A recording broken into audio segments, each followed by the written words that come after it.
Hello everyone, hope you all are doing well. Today we just wanted to show you that our water is already prepared and ready for stocking. As you can see, the bacteria already started acting, and it's totally working fine because the water parameters are absolutely beautiful right now. And as you can see here in the omega tube, the foam formation, this is a clear indication that the bacteria are working pretty good in the system right now, and all the water parameters are under control and ready for stocking. We also wanted to show you the water momentum all around the tank. If you look closely throughout the tank, you can see the water being rotated in an anti-clockwise motion. Look carefully. This movement, or this velocity in water, is very much required during farming because your fish will swim against this current, and they will be getting tired, getting more hungry. Their metabolism will go up. Whatever they eat, whatever they will eat, they are going to absorb more nutrients in their body and eventually gain more weight. If your fish gain more weight, your pocket gain more weight.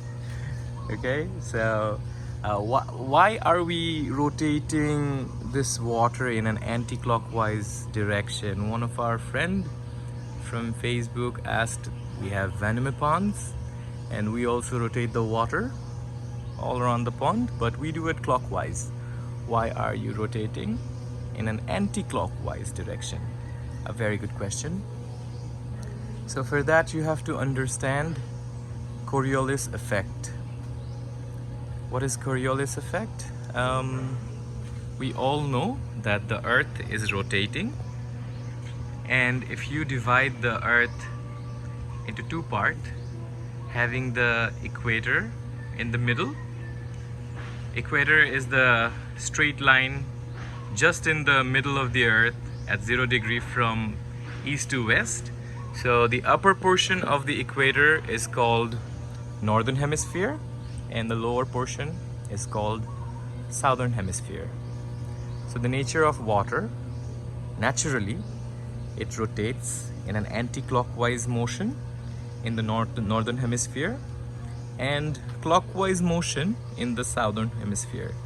So our followers from Australia, please do not rotate your water in an anti-clockwise motion. Just rotate your water in a clockwise motion to get an additional acceleration in water, because you belong to the southern hemisphere.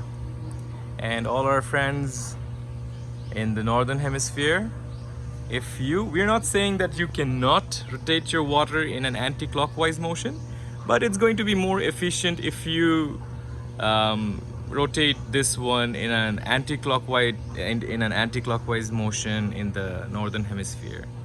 You get that additional benefit, you know. We're always trying to get anything which is free for us, you know. Everybody likes free things.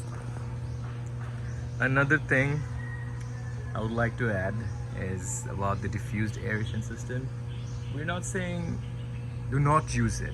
We're just saying that I personally prefer this system over the diffused aeration system, because if you have an aquarium at home, please observe carefully. Take your time, learn something new. Observe that the fish in your aquarium will never cross the path of the bubble. Like if you have a diffused aeration system like a bubbler, an air stone inside your tank, wherever it's bubbling, the fish do not cross the bubble portion, you know. Because if I throw you a ping pong ball, it will not hurt you. But if I hit your belly with the basketball ball, with the basketball, it will definitely hurt you. Same goes with bubbles for in case of fish. If the bubble size is big, it irritates them, and if the size is small, they don't mind it, rather they enjoy it, like micro or nano bubbles. Okay, why this Z-type or Omega type airlift? Let me tell you a few more things before I wrap up. The longer you can keep bubble in water, the better your dissolved oxygen gets. Here, our purpose for aerating the pond is having higher dissolved oxygen level, right? In case of diffused aeration system, you lose the bubbles very fast to the atmosphere. But if you can hold it for a longer period of time, you can have better dissolved oxygen level in your water. Let me show you something real quick. If you observe carefully, there's a difference between the Z-type and the Omega type. Up until here, it's Z-type as well. So what is happening here? The Z-type is throwing the water to the surface, but due to the buoyancy, air is lighter than air. Air is lighter than water. So air is rising from this portion. We're introducing air at the bottom and it's rising to the top. It's creating a vacuum in this pipe for which it's sucking up water as well.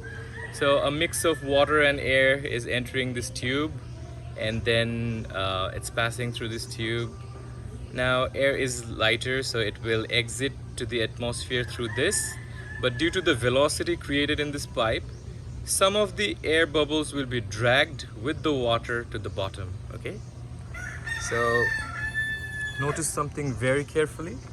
Look at the size of the bubble here, and notice carefully there are some bubbles coming from this portion as well in front of the Omega, but they are very small in size. These are the micro bubbles being released at the bottom of your tank, aerating the bottom as well as the whole water body in a much better proportion compared to the bigger size or the larger size bubbles.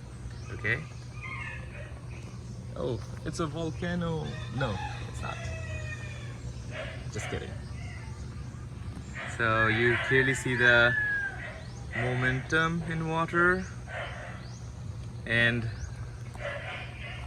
the watercolor is different from the last time because we added several things to the water: bacteria, carbon sources, carbonates, salts, to create a good environment and atmosphere and stable parameters for the fish to be stocked and thrive at the same time.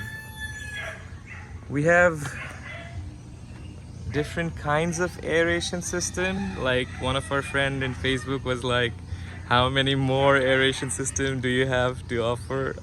Actually currently I have 18 different models of aeration system, and I'm working on more just to see which are the efficient ones and which are not. But it doesn't mean that you can use all kinds of aeration system in all kinds of culture. Like say for example this airlift system, you cannot use this in an earthen pond because it will be pulling all the mud from the bottom and making your water very muddy. We don't want that, right? So if you have a pond liner or a poly pond or a tank like this, you can definitely use this airlift system. We also have our nano bubble generator. As you know, the smaller the bubble, it will stay longer in water and increase the dissolved oxygen level.